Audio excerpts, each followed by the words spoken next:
প্রথম শ্রেণীর ক্রিকেটে দেশসেরা হয়েও সাদা পোশাকে মাঠের বাইরে থাকাই যেন মোসাদ্দেক হোসেন সৈকতের কাছে বাস্তবতা। ফার্স্ট ক্লাসে 50 গড় আছে এই তালিকায়। মোসাদ্দেকের পাশে নাই আর কোনো বাংলাদেশি। 52 গড়ের এই ডানহাতি পেছনে ফেলেছেন কোহলি, লারা, উইলিয়ামসনদের মতো গ্রেটদেরও। সেই সৈকতকে সুযোগ দেওয়ার বেলায় সিলেক্টরদের যত গড়িমসি। 7 বছর আগে ডেবিউ, লম্বা এই সময়ে টেস্ট খেলেছেন মোটে 4টা, সেটাও চারটা ভিন্ন ভিন্ন বছরে।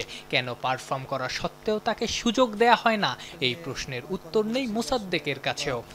7-8 বছর ইন্টারন্যাশনাল ক্যারিয়ারে হয়তো বা 4টার বেশি ম্যাচ অবশ্যই হয়তো বা রিজার্ভ করতাম, বাট আসলে আনফর্চুনেটলি হয়তো বা কী কারণে হয়নি সেটা আমি বলতে পারবো না, কারণ আমি যখনই ফার্স্ট ক্লাস খেলেছি, ইভেন আমি যদি ভুল না করে থাকি, আমি লাস্ট যে ম্যাচটা খেলেছি ফার্স্ট ক্লাসে সেটা ইন্ডিয়া এর এগেনস্টে, সেটাতে আমি একটা 50ও করেছিলাম।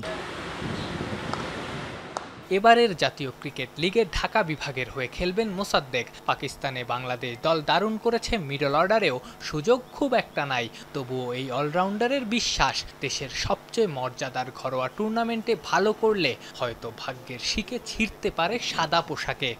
যখন ফার্স্ট ক্লাস ক্রিকেট বা মানে লঙ্গার ভার্সন ক্রিকেট সবাই খেলে, ওইখানে আমার কাছে মনে হয় যে প্ল্যান করাটা একটু ইজি হয়, কারণ আপনার কাছে অনেক সময় থাকে একটা ব্যাটসম্যানের জন্য, লম্বা সময় ধরে ব্যাটিং করার মতো অপশন থাকে আপনার কাছে।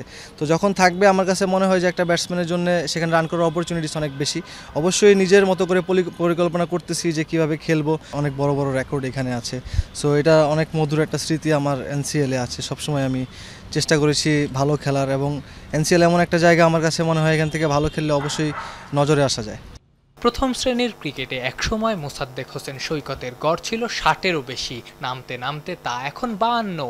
সবশেষ কয়েক বছরে ম্যাচও খুব বেশি খেলেননি, তবুও এখনও তিনি দেশের সেরা। প্রশ্ন থেকে যায়, এমন পারফরমেন্স করা কেউ যদি বঞ্চিত হন, পারফরমেন্সের উপর থেকেই ক্রিকেটারদের ভরসা উঠে যাবে না তো?